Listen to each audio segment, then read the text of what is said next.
আমেরিকার new York প্রবাসী মানিকগঞ্জ জেলার কৃতি সন্তান আবৃত্তিকার ও বিশিষ্ট ব্যবসায়ী আহসান হাবিব সংক্ষিপ্ত সফরে ইতালি ভেনিসে আগমন উপলক্ষে সংবর্ধনা প্রদান করেন ভেনিসে বসবাসরত বাংলাদেশ কমিউনিটির নেতৃবৃন্দ।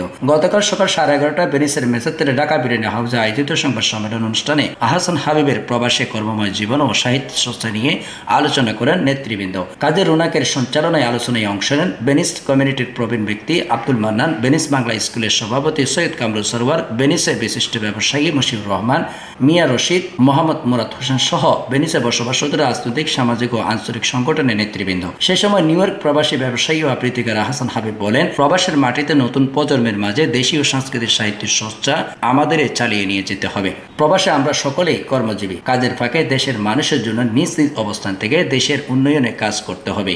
সে সময় অতিথিকে ফুল দিয়ে শুভেচ্ছা জানান রাজনৈতিক, সামাজিক সংগঠন ও ভেনিস বাংলাদেশ প্রেস ক্লাব ইতালির নেতৃবৃন্দ। পরিশেষে মধ্যাহ্নভোজের মধ্য দিয়ে অনুষ্ঠানের সমাপ্তি ঘটে। ভেনিস থেকে রিপোর্ট করেছেন আমাদের ইউরোপ ব্যুরো প্রধান Zakir Hossain Suman, CNN Bangla 24 news desk.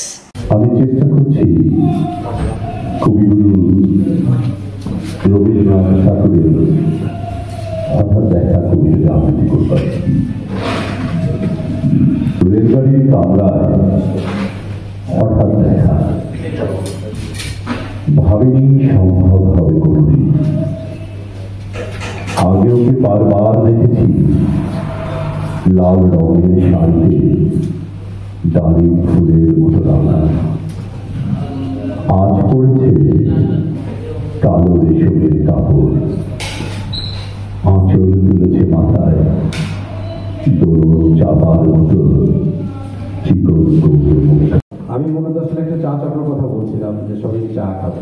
আমি আমার পক্ষ থেকে আমার কৃতজ্ঞতা জ্ঞাপন করছি।